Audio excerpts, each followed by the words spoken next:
بنبدأ الحلقة النهاردة وبنتكلم عن حاجة مهمة جدا. أغلبية الناس كده ممكن يجي يقولك وين أنت أو أين أنت. تمام، هيسألك إزاي؟ ممكن يقولك كده where are you أو where are you now. Where are you now? Where are you now? Where are you now? الإجابة لازم تذكر فيها مكان. يعني مثلا لو أنا في البيت هقول له I'm at home.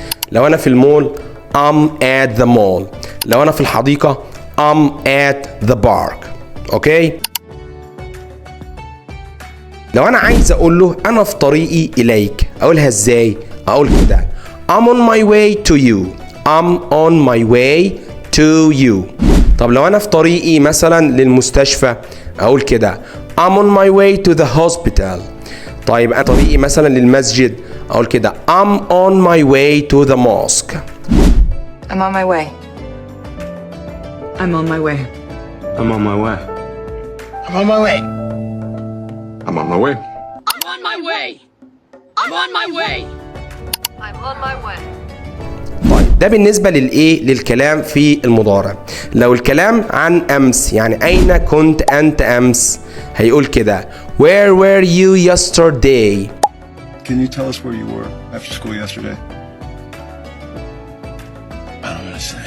Where were you? We're friends. برضو هنذكر فيها المكان بس الكلام في الماضي ونقول كده I was at home. I was at the party.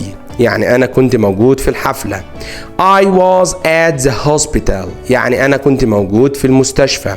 I was at the mosque. كنت موجود في المسجد. I was in my car. I was in my car. I was in college. I was in college.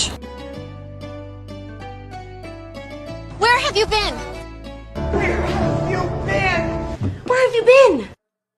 Where have you been? ولو عجبك الفيديو ما تنساش اللايك والكومنت، واشوفكم ان شاء الله في فيديو جديد. مع